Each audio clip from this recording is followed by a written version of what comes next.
we want to design usual token as something that has a long-term value, not a token that will be dilute, over the long run and will go to zero because it was just a use case for bootstrapping the TVL. That's very important to make a shift in terms of tokenomics on the long run.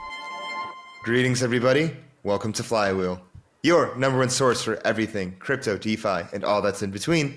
If you want to know what's going on in the world on chain, well, you come to the right place. This is DeFi Dave here with capital K, and we're here to help you harness the power of the flywheel. And on this time around, we go back to our roots. This guy said flywheel's 3-4 times on this episode because we have on Pierre Person, the founder of Usual Money, a new stablecoin that is the middle between Tether and MICA that catapulted to $200 million in TV in circulation and growing steadily. And he has a master plan to bring Usual to the billions. That just makes sense. It really does make sense. You can tell he's very thoughtful and intentional with the way that he designed this protocol and the mechanisms, the tokenomics of the Usual token. And he had a career as a very deep career in French politics. He was in Parliament. He was an MP. He was very close to the Prime Minister, Emmanuel Macron. I don't know if I said his name right, but it's late here. Anyways, Kit, what did you think of this one? I think it's going to be a nice one, man. People got to strap in and just listen. If you like stablecoins, you'll love this episode. And without further ado, we'll get into it. But before we do, go ahead, hit that bell button if you're on YouTube. Give us a like, subscribe, leave us a comment. Let us know what you think. If you're watching this on Twitter, X, whatever you call it, make sure you give this a retweet, give this a like, leave a reply. If you're on your socials, go ahead and follow it on all our socials. Twitter, TikTok, Telegram, @Flywheel DeFi. You can follow me on Twitter @DeFiDave22. You can follow me at 0xcapital_K. And let's get the flywheel spinning.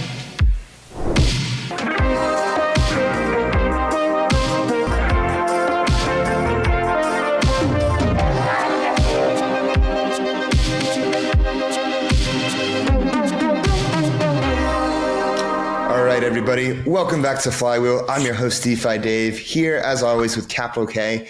And this time around, we get back into the world of stablecoins, and we have on the founder of Usual Money, Pierre Person. Usual Money came in with a big splash onto the scene, garnering 100 million, 200 million TVL quite quickly. And not only did it gain that much TVL, but it sustained it. And it's been a steady grind up since and has taken its place in the realm of 9-figure circulation stablecoins. So, Pierre, thank you so much for coming on and joining us at Flywheel. Thank you for the invitation. Yeah, and it was Studi that connected us, and she was actually who we had on previously not too long ago that talked about all about stablecoin go-to-markets, and I feel like you're an excellent case for that, and we're going to get into that later into the show. But to start off, I would love to hear about your background, because you had a whole career in French politics. You actually have a Wikipedia page about you, and I'm just curious, which is crazy. One of the few guests with an actual Wikipedia page. So can you tell more about your background and what was your life in French politics like? Because I know there was recently, the part how it worked, they dismantled the government and they picked a new prime minister. So yeah, let's get into it. Yeah, sure. So I don't have this the same traditional background as many founders in crypto. I think, I have a really different one. So I'm a former lawyer. I have been also the political advisor of the French president before he was president. So, I was advising him on political relation with other partners and so on, making the strategy and other things for advising to be elected. After that, I became a MP, so congressman in France, in the National Assembly. And during 5 years, I was dedicated to a lot of things, especially to crypto regulation. So I have made the first legal framework about crypto in 2017, 2018. Wow. I discovered crypto, in 2013. Not at the really beginning, but we were early at this stage. And when I had the chance to be elected, I wanted to do not let this subject to all people that can create very strict and misunderstanding in terms of regulatory framework. So I deep dive on that, and I create a framework for a lot of entrepreneurs in France and also former foreigners that can be incentivized to install their equity activities in France. I was also the vice president of the presidential party during 3 years, and I quit in 2022. To embrace another life, because politics is cool. It's burning your life also, like being an entrepreneur. But clearly, sometimes you need to change. You need to learn new things, and maybe to come back later. But I have made the choice to not represent myself and to come back to the private sectors. Also, in order, because I really think that politics is not a job, or not a normal job, and so it's good to not do that a whole life. What was it like being in French politics? Like I actually was in politics before I was in crypto as well, and so what's it like? Trying to what is it like? How would you describe it? Because we kind of got a glimpse of it with the whole election recently. It's like, oh wow, it can be pretty crazy. But how would you describe it to someone from the States or someone not in France? I think it's the same job everywhere, where it's an intense job. You have but you do your job 24/7. There is no real holidays. Sounds like crypto.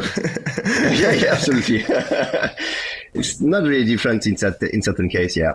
And it's. I enjoy this part of my life because you discover a lot of things, a lot of people.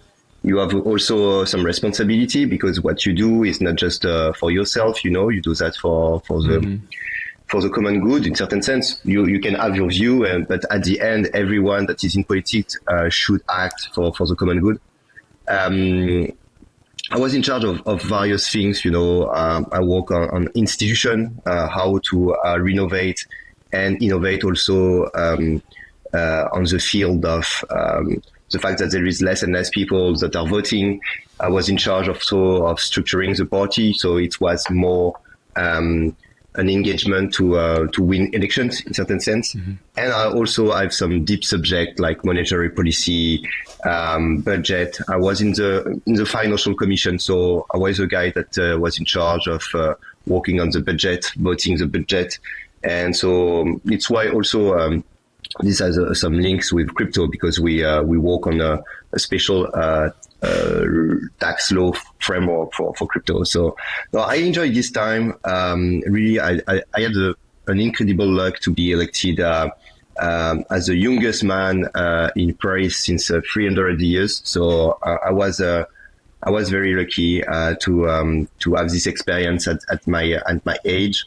And it's why also I have took this decision, to continue my engagement, because I really think that jumping in crypto is like a political engagement. You think that the finance should be different, and so you are building something that is your own protocol and that will belong to others on the long run. That will help also users in general to have a better system, better financial system. So it's like an engagement of a commitment in terms of a political one. Yeah, no, understood. It's a job beyond yourself. It's public service for a reason. And so back to 2022, you decided to leave politics, and you're like, okay, time to get back to the private sector. And you decided to start, of all things, a stablecoin. So out of everything to build in crypto, what motivated you to start a stablecoin? I think I was at this time very naive on the difficulty of building a stablecoin. I think really stablecoin is the most complex market. In crypto, I have seen that many times, because you have a lot of actors. And really, it's a matter of network effect. Not just that, but for entering in this competition, especially having 200 millions of TVL, it's really difficult. It's really difficult. So in 2022, when I decided to quit politics, I really want to work on stablecoin because I was convinced since 5 years that stablecoin will be one of the major innovations that will be democratized. So democratization in crypto is one point, and every day for crypto entrepreneurs, we need to work also to bring crypto at a new stage in terms of democratization. And I really think that stablecoin will be the first use case that will be really a daily use case in the global life. And I really think also that, the actual infrastructure is a whole infrastructure, money is a whole infrastructure. And so crypto through stablecoin will be everywhere, as I think in less than 10 years, all the banks will have shifted from their classical and actual infrastructure to an infrastructure that will be based on blockchain and that will use stablecoin for commercial money transaction. So I was totally convinced about the potential of stablecoin, also by the fact that you need to solve this problem if you want to solve other problems on top of that in DeFi, especially the fact that there is a big concentration with some fiat-backed stablecoin in DeFi. So in certain sense, you will have never full decentralization in crypto if you have various other actors and actors that are neutral in certain sense. And so it was my point. I really think that in between crypto-backed stablecoin, fiat-backed stablecoin, so fiat-backed stablecoin were very much centralized, crypto-backed fit well with the crypto ethos, but in between you don't have anything that corresponds to something that can serve DeFi. And the other thing that I was, I think, a little bit ahead, some VC and so on, and the interest rates were growing at this stage. And I see, okay, those companies, let's say CeFi, Tether, will make more profit than traditional bank, will make more profit than, and this is the case, they announced it recently, but than BlackRock. So you are a company of 40 employees, your name is Tether, and you are making more profit than BlackRock. So insane. Yeah, it's insane. I'm really glad for them, but I really think that this is because there is an inefficiency in this market. So Tether CeFi bring a lot of value in the ecosystem, creating some stability, liquidity. In 2017, you were trading some asset with BTC. It was not the same, the same comfort in certain sense. And so it's not the same Tether. Yes. And so, yeah, clearly, I really want to make something that is different and serve also the community with something that is innovative. In Europe, this is something that I spoke to Steve many times. In Europe, sometimes entrepreneurs just repeat something that that is a success, in US. Really, it's a problem because we are just making copy paste of various companies that are already existing in US just to make a successful company in Europe. I really don't want to make a normal, traditional issuer of stablecoin. I don't want to make a copy paste of CeFi issuing, let's say, a euro stablecoin. I really want to make another type of model, and I think we achieve to do that with usual. And yeah, this is really the beauty of the protocol. I think there is no real competitor on what we are trying to build, because really in the way we distribute the value and the ownership, there is no other protocol that are doing that. Yeah, and that leads perfectly to our next question. What is usual money, your stablecoin? How does it work, and how's it different than its contemporaries? Yeah. In few words, we can sum up usual as we rebuild Tether fully on chain. So you have your collateral on chain, we aggregate T-bills token. This is totally transparent, and we issue a stablecoin that is not backed by any bank deposit. And this is very important to have a better stablecoin, because you have seen with USDC, especially 1 year ago when SVB bank bankrupts, we were close to have a systemic risk because, Circle is tied to their bank deposit. A part of their collateral are in banks. And as banks are not fully collateralized because they work on a system that is fractional reserve, you have a fractional reserve risk. That means that a part of your collateral can disappear if the bank that is holding that in their account just fail. So really trying to build a better system where your collateral is fully transparent. You don't have to have this monthly report where you are not sure that the one that is certifying this report is totally transparent. And having a stablecoin that is in between commercial money and central money is very important, because I really think that people deserve to have a stablecoin where there is no systemic risk. And the only systemic risk we can support is if there is a fail of a state, especially United States, because it's linked to the US dollar. So at the end, I think it makes sense if our only big risk is the fact that US make default. After that, the second part of usual is not just to have a better stablecoin and a stronger one, is to have something that is a model where we distribute the ownership. And really it's different because you have, let's say you have three models. You have Tether Circle. Tether Circle are distributing nothing. So 100% of the revenue are going for shareholders.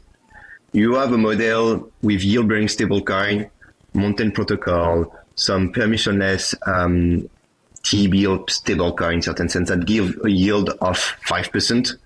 This model are revenue share model. So that means that the protocol is not making a revenue, and they just distribute the revenue of the collateral, to the user and the holder of the stablecoin. That's really, I think, what should be in the long term the liquidity and the base liquidity in crypto, to be tied, to the yield of something that is tangible, that is concrete, and that is T-bill or bonds behind the collateral. But the problem with those type of mechanism is that they don't give any incentive to own really the protocol. They just distribute the revenue, and so they just sacrifice future cash flow of the protocol of the company, and they distribute that to the holder. And so it means that it's very difficult to bootstrap. This is very difficult also to align the interest, because if you enter at the beginning of a company that is a yield-bearing stablecoin, and you are there when the company succeeds, you have no upside. You will have always your stablecoin, and you have your 5% yield. And so really the goal of usual is to distribute not only the revenue, but distribute something that is the governance of the protocol. So the ownership on all the infrastructure, the treasury, the future cash flows, the decision of the risk policy, and so on. So clearly we are in between MICA and I think something like Tether, where we aim to decentralize a fiat-backed stablecoin, but distributing the yield or the value in general through the ownership of the company. And so if usual scales, if usual is able to take a part of the market, normally the price of the governance token also should evaluate that. And so you can incentivize people to take risk at the beginning and align their interest on the long term of the protocol. So really the real innovation of usual is a matter of tokenomics. I know that a lot of people don't love working on tokenomics, but I really think that the great innovation of crypto is about tokenomics. It's about tokenomics in a certain sense, where the idea is to have a better distribution of the value. And clearly, those tokenomics nowadays are quite fucked up. There is a lot of problem of dilutions, VC dumping on retails, founders also, and so on.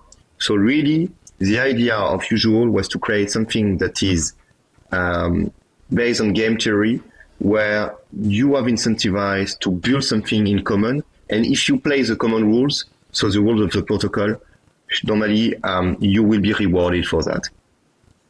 Yeah, I think it's really clever how you structure the game theory dynamics of like, USD plus plus, and then also with the usual element, and also the was it based interest rate guarantee big or Yes. or Yes, so like big, yeah. all of these kind of flowing together is really interesting. But before we kind of dive into that, I want to just understand, like, how does the life of a stable coin in the usual ecosystem, right? Like, I know that I have to first submit some RWA assets in order to mint, the USD zero 1-for-1. But where do I first get these RWA assets? Do I go to Ondo first, or do I just, mint my own T-bills? I buy it from Treasury Direct and then I just go and mint it? Or like, how does it work? It's a really good question. No, it's easier than that, hopefully. So the idea is that you can mint a stablecoin, bringing directly the real world asset. So you're right. So the T-bill that is eligible. For the moment, we have Ashnode. On the long term, we will have other issuer of T-bills, maybe like Ondo, BlackRock, and so on. And the idea is that you can mint 1-1, like you said, with the T-bills token. You can mint 1-1 the stablecoin. But you have also a different way. If you are a DeFi user, you don't have the 100K for buying, let's say, a T-bills token and so on. You can also buy on secondary market or through the primary market some USD zero with USDC.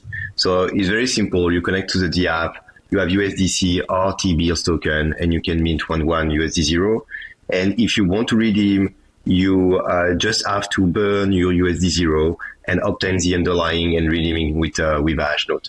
So for the redemption, you need to be KYC, KYB, like it is the case with USDT and USDC. The primary market is built for having a layer of compliance on it. So we have the same type of mechanism. The only difference is that if you come with USDC, you are sure to have no slippage because someone else can provide for you the collateral in the protocol. So this is what we call collateral providing, and this actor will allow you to mint 1-1 a big amount of USD zero with USDC, avoiding to have any slippage on secondary market. Okay, so with USDC, even if you're not KYC, or like anybody can go and mint USD zero. Yes. Okay, anybody can mint USD zero, but to redeem the underlying assets, that's when you need to be KYC'd or KYB. Yes. Okay. Absolutely. Yeah. Understood. And then with the usual governance token, what function does it have in the ecosystem? So it's both with like governance, it's with revenue sharing. I like how you framed it earlier. It's like somewhere in between Maker and Tether. It's like Maker because everything is on chain. Like you can all the assets, like the underlying collateral is on chain. It's not like a circle situation where it's like SVB or something like that. It's like all on chain. So it's like Maker in that respect. But it's like more like Tether because it's just like the risk-free rate. It's that treasury rate. And it's just like, I'm surprised like it took this long for something like usual to come about. I guess it's because the underlying infrastructure didn't really exist before. I guess this was built during the bear. It was like, oh, like we got to make the like this RWA is blah, blah, blah, T-bill token, this and that. You are 100% right, yeah. Yeah. And clearly the difference with Maker is that we are 1-1, so we don't have a CDP mechanism, and also the distribution of the value and the ownership is clearly different. They have a Sky token and the Maker one, the former one, but clearly the how they distribute the token is not really the same way for us to be distributed. Got it. And did you raise for this at all, or did you like completely bootstrap this yourself? Is this? I don't remember seeing any announcement or this kind. I first heard of usual because not because of a raise. I heard it because you guys did the work and got 9 figures at TVL. I'm like, where did these guys come from? Yeah, we raised. Yeah, we raised a 3 round pre-seed, seed, and seed extension with various actors. Pre-seed was with angels. Seed was with institutionals like Kraken, IOG, GSM, Of course, Kraken. Starkware. Of course, Studi did her work and got in there, of course. That's surprised. Absolutely. Yeah. She do an amazing job when you have a lot of VC that don't want to deep dive and do their homework. Suti was the one that deep dive a lot in the complexity of the model, especially in bear market. And when you are in bear market, it's a tough job for VC to invest, and clearly she do the bet, and yeah, she's incredible. Really, she's very helpful for the protocol.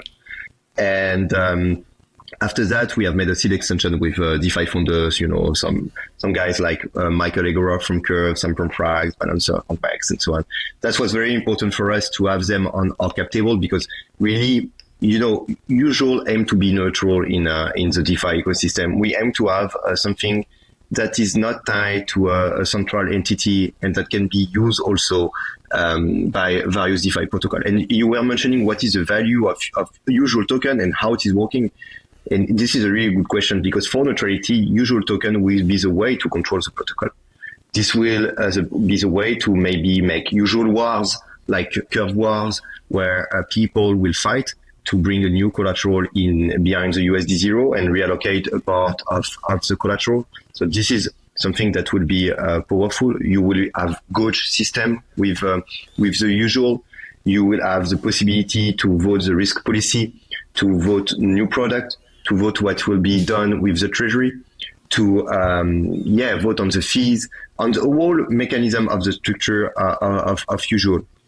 So usual is not just, I will be hard, but I think there is a lot of governance token that has no value, no real value, because at the end, the value and the revenue of the company is going in the end of the shareholders, especially VC and funders. And sometimes, even if it is the case, they issue a governance token and sell it to retailers on DeFi market, on CeFi market. And really, I think what's the value of a governance token that is just governing? If you govern something that on zero, that is value close to zero, I think this is really a problem of alignment. And so I really think I'm quite bare on a lot of governance token that have no real values and just voting. This really thing that is important is what revenue is generated by the protocol, and so what value is belong to the user at the end that have this governance token. What should do someone that have a governance token that can control the treasury, that can control the protocol in general. So I really want to design usual. And so it's a 2 years work with my co-founders. We want to design usual token as something that has a long-term value, not a token that will be dilute, over the long run and will go to zero because it was just a use case for bootstrapping the TVL. That's very important to make a shift in terms of tokenomics on the long run. Yeah, and speaking of bootstrapping TVL, I would like to go over that go-to-market strategy and how you pulled off going from 0 to 100 really quick. And so, what were you thinking behind? Walk me through the strategy. You guys had the pills program. I'm sure you guys did something else. I'll let you take it. Yes, so we have the Pills program. We start a public pre-launch with 60 or 70 millions of TVL from some of our investors, but mainly some big whales and crypto hedge funds. And after that, we scale quickly with organic growth. We are close to 15K holders in general in all the ecosystem. And really the idea for usual during the pre-launch phase was to integrate a lot of DeFi partnership. So we are on Pendle, we are on Morpho, we are on Curve. So clearly spreading the stablecoin, especially in DeFi, is very important because you need to be sure to be everywhere for having a use case.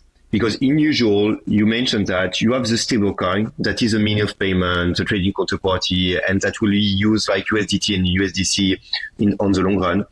You have USD0++ that is like the version of the stablecoin that is stacked and that earn yield in usual. And so you have usual that is the governance token of the protocol. And so spreading over DeFi protocol is very important. we will have some announcement before the end of the pre-launch phase, especially with cross-chain integration. That's very important for us. And mid-November, we will announce a TGE. And so TGE will be the starting point of the real life of usual. The real life of usual, because the version of the stablecoin that is stacked, USD 0++ will start to yield in usual. And really, this is the real moment where the protocol will born, you know. And at this step, normally we should have some traction through the fact that we are beating the risk-free yield with our model. And also we will have the airdrop that will close the pre-launch phase. In the meantime, CeFi integration will be very key. And so listing of a stablecoin, being a collateral is very an important point. So we are working with exchanges to have something that will be ready for the TGE to be listed and to be used as a collateral. So this is really not a traditional playbook, but really decide to start integrating DeFi, after that CeFi, bringing various features on top of a pre-launch point that is not really what we want on the long term, but it was a pre-launch phase that is dedicated to bootstrap the system and to be sure we have enough liquidity in Curve, enough liquidity in Morpho, and we are well implemented in DeFi protocol to start yielding in usual at the TGE, so in mid-November. So that's our strategy. And really, after that, we have a long-term playbook that is really different because at the end, usual is like a decentralized banking protocol. I will never say that to regulator, but the idea is to create something that is not just a stablecoin issuer. You know, a stablecoin issuer like Tether and Circle, what they want at the end is to become a bank. They really want to have a license to issue stablecoin like a bank. Because they give access to fractional reserve risk, they can offer various products on top of their stablecoin and so on. Really, I see usual as a decentralized banking protocol. I really think that is the future of fintech. I really don't think that fintech will survive in the way they are built. And so we need to build a banking protocol on chain where the first layer is to issue something that's your mean of payment, that is your stablecoin. And so it's like the deposit in a bank. And after that, you create various other products on top of these main activities. And that creates a lot of value for the protocol. So the first step is building the stablecoin to be systemic, to have enough liquidity, few billions that will create a distribution of the stablecoin. And after that, on top of that, we create various services that will also generate revenue for the protocol and also value for the usual token holders. Got it. Okay. So we went over the full racing roadmap here. I mean, yeah. So we started with the relationships with early LPs, whether it be, investors, different capital allocators. You're still in the pre-launch phase, and soon you'll have the pre-launch phase will be over. You have your TGE. You have the airdrop, the token will be distributed to the community. And then from there, you keep growing the protocol. And then the ultimate goal is to have this. Let me go back. You also have, of course, the DeFi protocol partnerships and integrations with Pendle, Morpho, Curve. Got to get it out into the ecosystem. Nothing exists in a vacuum. I had a question, though, about the centralized exchange partnership. You said, use usual US zero as collateral, USD zero as collateral. What did you mean by that? On the centralized exchange? I mean that a lot of stablecoin have idle cash that are not productive. Sometimes they lend this cash. I think in the long run, this will not be possible because with the regulation, you cannot lend the liquidity of your client easily. And this is a good thing. Because if a third party is bankrupt, at the end, this can create damage for the user of a centralized exchange. So the problem with that model, where a lot of liquidity are in USDT and USDC, is that they are not productive. What we offer the possibility for everyone that is using USD0 to own a part of the governance of the protocol, and so to own a part like if it was their own stablecoin issuer. And so really what we are discussing with exchange currently is to be integrated with them, to be used as a trading pair, also a collateral, because we bring them some value, because we give them a way to own a part of a new stablecoin issuer that can be their stablecoin issuer on the long run. And so this is really something that can improve the relationship between stablecoin issuer and centralized exchange. You know, you have Coinbase that is close to Circle, you have Bitfinex that is close to Tether, you had BUSD that was issued by Paxos that was the stablecoin of Binance. As the regulation come and there is a lot of change in the market, clearly it's very difficult for for centralized exchange to have their own stablecoin. And so having a model where the governance, the ownership is distributed if you use the stablecoin is also a way for them to enter in a new phase where they don't need to have their own stablecoin, but they can take a part of the governance of the stablecoin. And so CeFi distribution is very key. A lot of crypto users are entering in crypto also with exchanges. And so that's very important to be listed and to be used as an eligible and a capital efficient stablecoin as a collateral on the platform. And so to use as a pub, as a collateral for pubs, to be used also as a counterparty in trading pairs, and so on. So this is currently our discussion with the main exchange, as we really think that we can bring a lot of value to the CeFi ecosystem also. Yeah, it's funny. You don't really see too many, like you said, every exchange has their own stablecoin. So it's like Coinbase, USDC, Tether, Bitfinex, and so on. But we don't really see other exchanges with their own stablecoin. You don't really see DeFi-centric stablecoins make their way to centralized exchanges. And a big reason for that is because the interests aren't aligned. But with usual and how your distribution strategy for your governance token is, it does align the interest.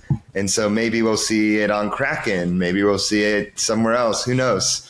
So you guys could be one of the first ones to crack at that. We hope so. So yeah, it's really, I think it's the next challenge for CeFi to have also a bridge between DeFi and CeFi, to have more cooperation with DeFi protocol and CeFi actors. Mm-hmm. Because at the end, I don't know that what will be, the global financial landscape, but what I'm sure is that there will be CeFi and DeFi actors. And so we need more cooperation, not just only listing, we need more cooperation and more partnership between those type of entities. Got it. Yeah. And I'd love to quickly jump in here and let's go back to the DeFi world a bit and dive into the mechanics that we talked about earlier with USD 0++ and also the base interest guarantee. Like, could you kind of walk us through how that whole system works and why it's pretty much kind of, was a big push for your TVL and having the TVL stay there sustainably? Yes. So, the difficulty of a model where you distribute governance token, and really I'm speaking about game theory and distribution mechanism, is that when you distribute a token, at the end, it needs to be linked to something that is tangible, and this is real value. And that was my point when I was a little bit criticized, stable governance token that have no real link with a value generated at the end. And so usual is a model of distribution that need to be subtenable. What we don't want is to distribute governance token, that will be dilute over the long run and goes to zero, and that's just to bootstrap the TVL. We have seen a lot of mechanisms like that in 2021 in DeFi, and I really think we need to innovate on that field because it's a real problem. Stacking that are dilution, and at the end this go to zero. This is really a problem. So we invent a mechanism that is based on three objects. The first, that is a stablecoin. So USDT, USDC is non-productive. USD0 is non-productive also. It's a mean of payment. You can use that in some liquidity pools. You can swap any asset against USD0 and so on. So on the long run, this will be distributed like USDT, USDC. If you want to earn yield, you need to stack it. you need to lock it in the USD 0++. We call it enhanced bond, enhanced T-bill. In fact, it's just a version of the stablecoin that is safe, but locked during a certain amount of time, and that ensures that the protocol will have future cash flow. So in a certain sense, we are distributing usual token against a revenue of the protocol. We are distributing usual token only in the case if you are making future cash flow with the protocol. So this is tied to real value. We don't want to have an inflation of the governance token that is not linked to an inflation of the revenue of the protocol in certain sense. Because if we are issuing some governance token that is not linked to any revenue of the protocol, at the end, this dilutes the value generated by the whole mass of the governance token holder. So you need to lock your stablecoin in USD 0++, and you have two ways to claim a yield. The first way is a yield denominated in usual, and so it's a speculative yield, clearly, because the yield will be denominated in something that is volatile. So the usual token price will be the price on the secondary market. And if there is some expectation on the growth of the protocol, normally the model has been designed for having a yield that is better than the risk-free yield. And this is important because we create an asymmetric bet. If everyone thinks that the protocol in terms of TVL and so in terms of revenue will grow, they are incentivized to bring new liquidity, USDT and USDC, and they can earn a better yield without any more risk in certain sense than just the underlying risk of the stablecoin that is the real world asset. So it's like an asymmetric bet where people will make more money through the fact that they expect that the future cash flow of the protocol will be higher. And this mechanism will lead to a flywheel that is, I think, the most important thing if you want to fight against the network effect of Tether, as I call. So really the value on the long term of usual token is, as it is totally linked to the revenue of the protocol, is not dilutive. You will not fear to have something that will go down if it's not of a price. Because I don't know, funders will dump you after 1 year.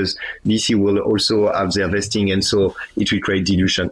All the mechanism is built around something that is fully transparent, where 90% of the usual token are going for the community, 10% only are going for insiders, team, funders, advisors, investors. And the reason it's important, the issuance of the usual token is only made when there is new cash flow in the protocol. So you are sure that you will not be diluted by new entrants or people that have inside on you. And that's a really important point, because if you have this trust, you can have buyers. And really the problem with governance tokens that are issued in a lot of DeFi protocol, if you have a lot of short-term holders, people that are selling directly for realizing their yield. So they farm and they just sell it. But you don't have a lot of long-term buyers because they expect that at the end, as the tokenomics are made, there is a huge risk of dilution with various peoples. And so clearly, this was an objective of Usual to be sure that in the distribution, this distribution is fully transparent. And the second point is that if the TVL is growing and the protocol is growing, that means that there is new usual that are issued, and less also. And so normally the price of the usual should follow the trend of the disinflationary issuance of usual, because usual is linked also to an issuance that is like the Bitcoin issuance, where you have less and less usual that are printed over the time according to the growth of the TVL. And so normally that should raise the price of the usual, because you have a mechanism of scarcity that will align also early believers with long-term holders. Got it. And how does the base interest rate guarantee play into this? Instead of opting for the volatile usual yield, yes, I could choose to go with the interest rate guarantee? Yeah, so you're right. You have two ways. The first is it's a speculative yield in usual, and you have also protection, let's say a downside. If the speculation and let's say there is no interest on the usual market at the moment, and so the yield is below the risk-free rate. What we are doing is that the company is destroying the revenue, the protocol is destroying the revenue, and they distribute that to the staked one. So it become a rebased stablecoin in certain sense, like yield-bearing stablecoin. We are not distributing, we are not keeping the revenue. The revenue are not put together in the treasury of the protocol, but we give you an insurance to have at least the risk-free rate. So that means you have an asset, your stablecoin. If you lock it, your position is liquid, so you can sell your staked version that is USD 0++ on the secondary market. And this rapid token give you access to yield that can be higher than the risk-free yield in usual, or at least you can have the guarantee to have the risk-free rate that is the rate of the underlying. And for that, the protocol is not making earnings; it gives just directly the earnings to the user. Got it. And then there's this little game theory here in which if I were to withdraw, like what happens in that thing if I decide to, withdraw from the usual side or withdraw my whole principal? So if you want to withdraw your USD 0 from USD 0++, right? Yes. Okay. So what we are making, so we have made, let's say, a stacking that is a locked form of the stablecoin during 4 years.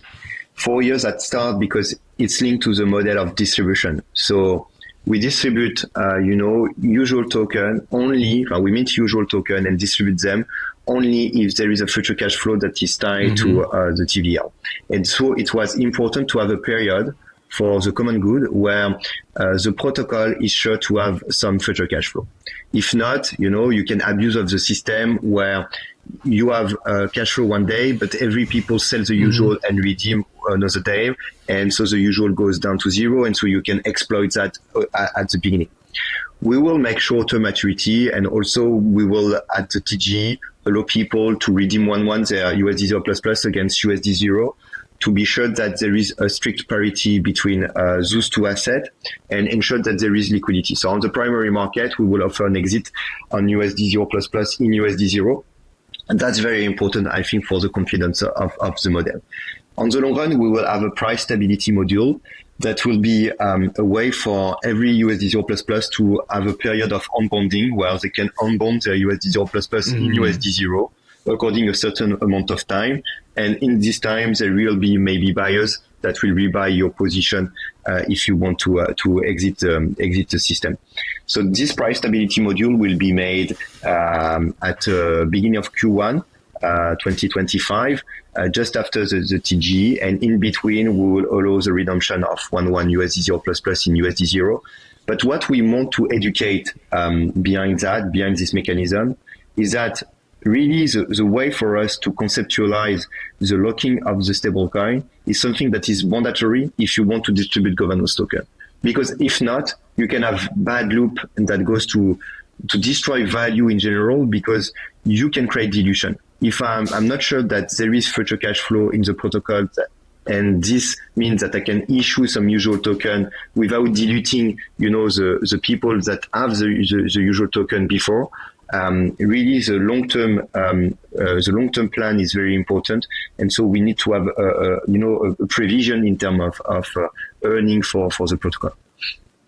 Got it. But I read somewhere that if I were to withdraw USD 0++, I actually forfeit my usual, or if I claim my usual before the period is over, I forfeit my usual. I read that somewhere in the docs.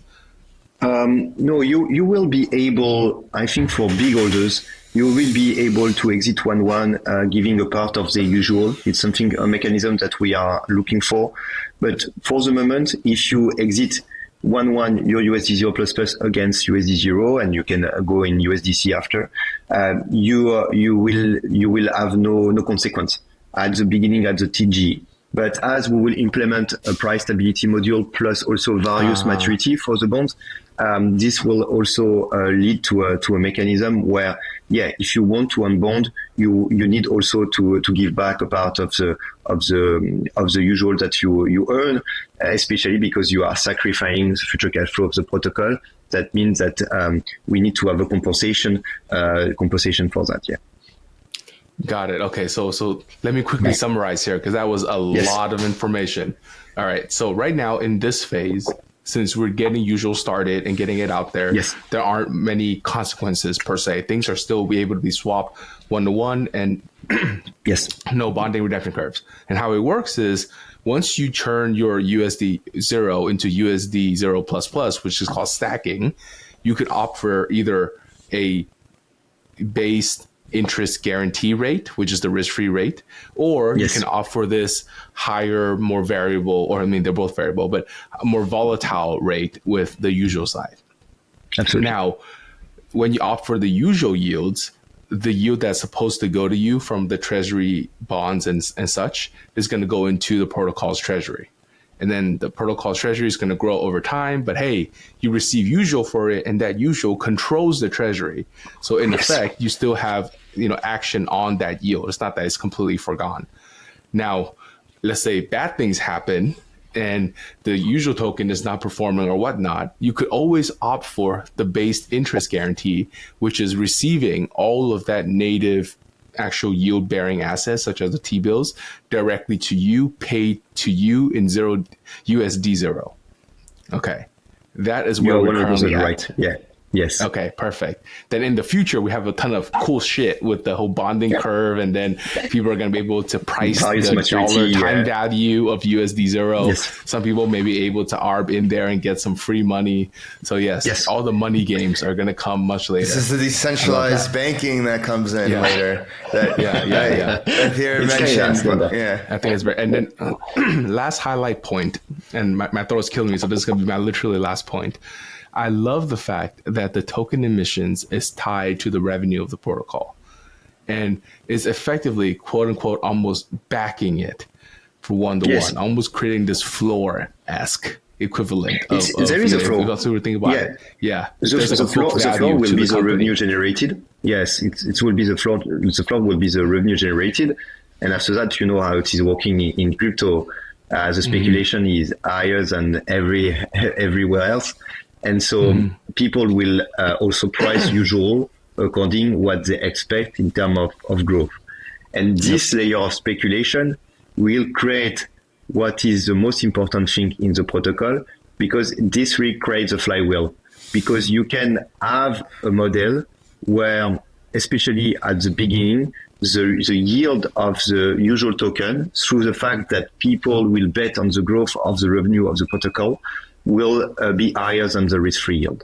So it's something where you take no more risks than having a real world asset behind, but having a better yield. Yeah, 100%. And just one last thing, you mentioned 90% goes to I was about to emissions. say that 90%. Yeah, and then 10% goes to the team, advisor, investor, and etc. Then if every usual token is emitted only based on the revenue, then how does that 10% ever come out? Yes, it's linked to that. So there isn't like a 10% printed somewhere. Wow. So you're going to have to wait to earn your keep. Wow. Yeah, okay, it's get rich slowly. Yes, I think it's a big risk. It's a big risk. I think there is a huge opportunity for investors, but at the end, it's fair. That means that if we don't succeed, you will have a size of your 10% that will be linked to the success. If there is no success, there is no way to dump usual token on retails. And really, I think it's important. If there is a huge success, you will have 10% of the company, so that's good. But at the end, I think we need to leave this type of mechanism where insiders are 30-40% of the supply. That doesn't mean anything. Crypto have been invented for users and for sharing the value. So token is not just a way to bootstrap; it's something to distribute the value over the long term. This is the first principle we are very attached with usual. And the second thing is that, there is no way to be profitable as a founder or an investor if the company is not working well. Because after that, it's just a mechanism of pop and dump when you dump on users. And really, I don't want to have that. In the protocol. So yeah, clearly 90% for the community. When I say community, it's all the people that will bring value. So liquidity providers, people that stack the usual, sure. People that stack the stablecoin, people of the ecosystem also. So integration, but clearly all this distribution will be fully transparent. This is really the toughest part of usual, to make something that is transparent, verifiable in terms of distribution. I think it's something that's very complex for our tech team. And at the end, 90% of all the issuance are going for the community, and 10% are going for investors. And if there is no real cash flow, there is a limitation of the issuance. That is also a way for us to protect usual orders in the long run. Love it. Got it. I wanted to shift gears a bit to ask about like regulation and MICA, because I know the EU came out with that, and I'm not sure if it's live yet or not. And like, I'm curious, especially as a former politician and legislator, like, what are your thoughts on MICA? How is like usual compliant with that? Do you think it'll just keep getting delayed? Like, I'll let you take it. So when I left the National Assembly, the European Parliament was in charge with the European Commission to draft MICA and vote MICA. So MICA is a framework that is focusing on virtual asset providers, so let's say centralized exchange, brokers, market makers, and also on an asset that is stablecoin. So the two components of MICA are very much, having a license for all centralized actors and having a license if you want to issue stablecoin. You have different ways to conceptualize stablecoin in MICA. Two types, EMT, ART. So EMT is like electronic money, and ART are the basket of various crypto that are backing a stablecoin. And so you need to be compliant to this rule since June 2025. So since 3 months. 2024, sorry. So since 3 months. The idea for usual is to be an EMT token, but as we are decentralized, and this is also the idea of usual, to be fully decentralized on the long run. So we start to be a little bit centralized at the beginning, and after that decentralize the protocol step by step. But we cannot create day one, a maker live, a maker like, or something like that is totally governed by the token holder, especially when the TG is not yet done. So clearly, we will converge with something that is decentralized, but as we are not backed by bank deposit, it's not possible to fit with the rules of MICA. And so we have an exemption that is because of our because we are decentralized, that allow us to issue the stablecoin in a compliant way. And I think we will be regulated with the new law that will be voted, I think, in the next 2 years. That will be MICA 2. So for decentralized protocol, MICA 2, there is always a new law. The sequel. But, yes, but this is normal, in certain sense, because clearly, for the moment, MICA is very focused on actors that are centralized, that are relying also on banking infrastructure and so on. We have a smart contract that is audited, and we have in this smart contract the T-bills token that are backing the stablecoin. We don't have any cash on any fiat bank account. 100% is fully on chain, so it's very difficult to fit what have been implemented in MICA, and it's why we will be regulated only if there is a new form of regulation for DeFi protocol. But this was the aim of the regulator. They want to regulate first centralized actors, and after that DeFi actors. What I think about MICA, I think there is good things and maybe bad things. Good things is that, we have the same regulation for every state member in the European zone. So that's very important. In Germany, in Austria, in Sweden, we have the same type of rules, and also it gives us some clarity. After that, I think the worst part of MICA is maybe about stablecoin itself, because clearly this have been invented to have less stablecoin in this market, because it's like a competitor of traditional bank. Really, it's like that. We have a great lobby of traditional bank in Europe that don't want to have challenger with new innovation and so on. So it's not just about, AML stuff, or terrorism and so on.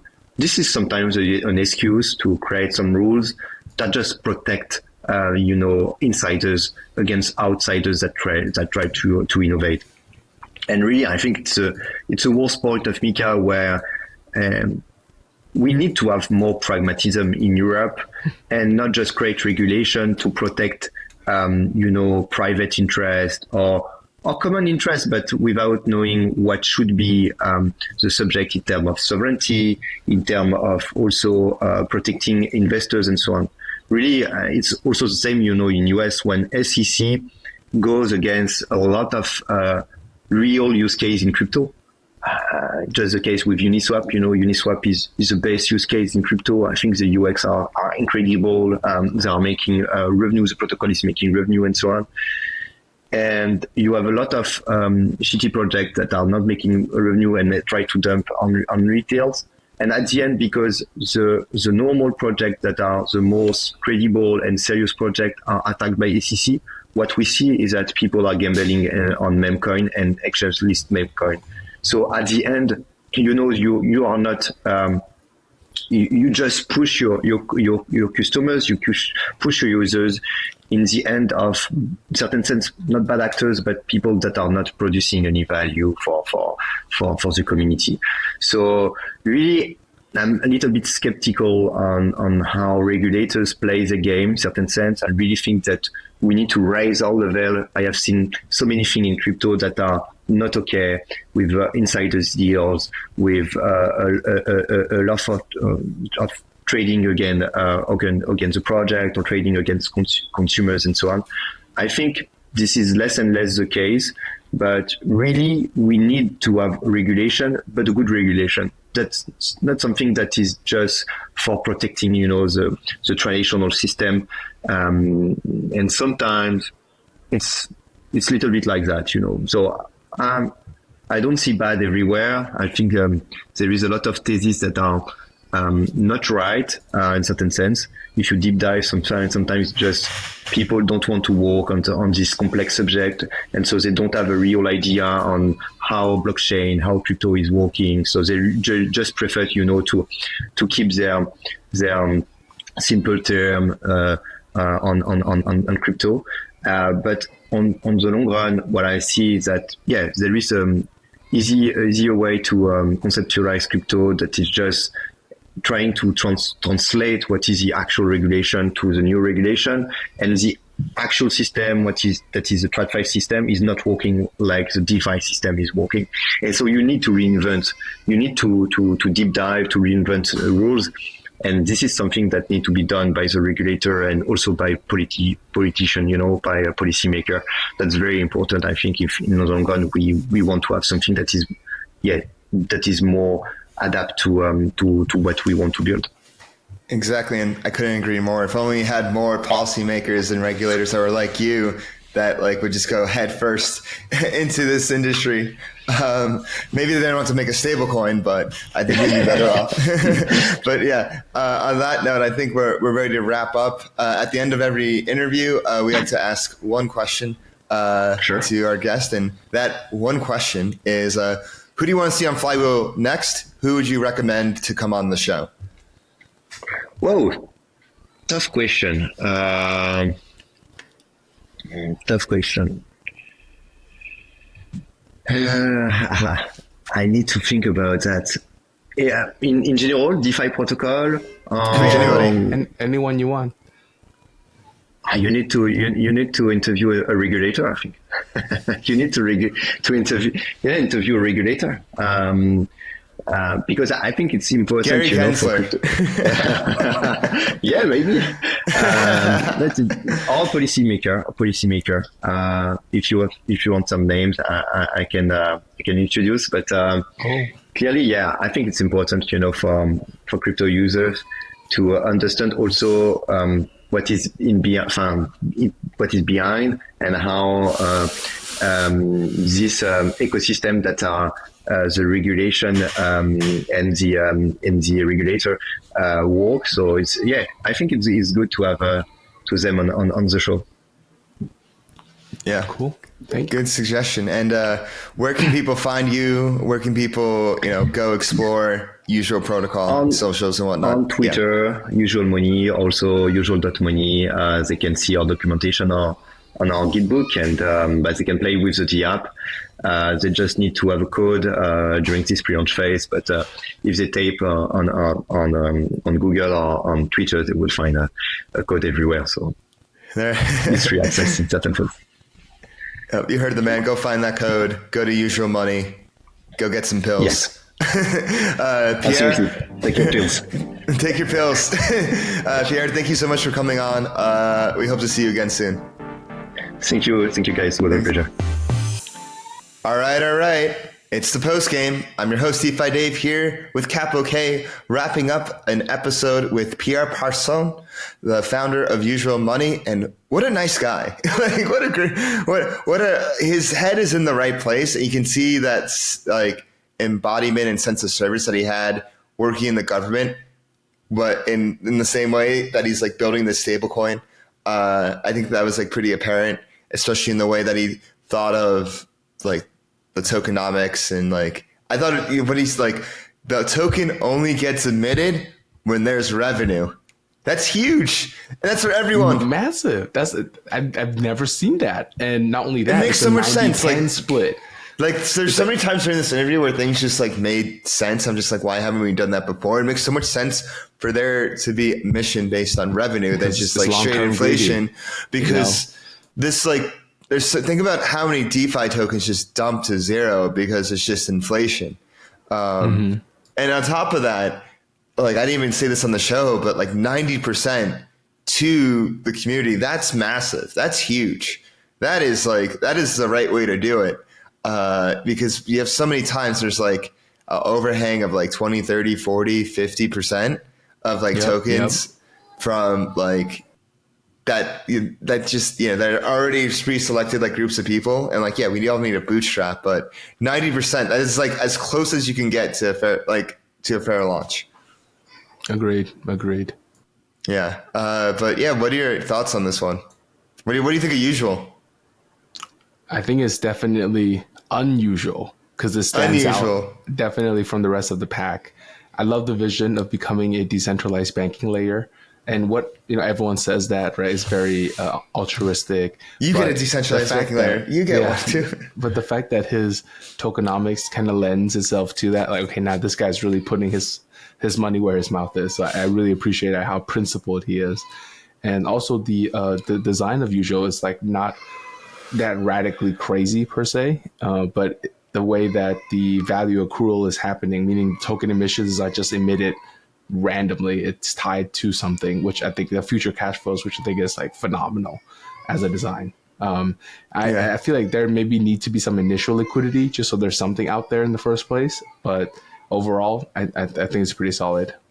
Yeah, we've been having more stablecoins on recently. You know who we need to have on soon? We need to have on Drake. We need to get back on Drake from Agora. Yeah, for sure. So that will be coming soon. I'll talk to him. But anyways, this was Usual Money. If you want to see more episodes like this and then some, make sure you go ahead, hit that bell button, subscribe on YouTube, go to the comments, let us know what you think, give us a like, follow us on all of our socials at Flywheel DeFi on Twitter, TikTok, and Telegram at Flywheel DeFi. You can follow me on Twitter at DeFiDave22. You can follow me at 0xcapital_K. And we'll see you next week. Peace. Everything said in this episode is not financial or tax advice. This channel is strictly for educational purposes and is not an investment advice or solicitation to buy or sell any assets or to make any financial decisions. This video is not tax advice whatsoever. Please talk to your accountant and do your own research.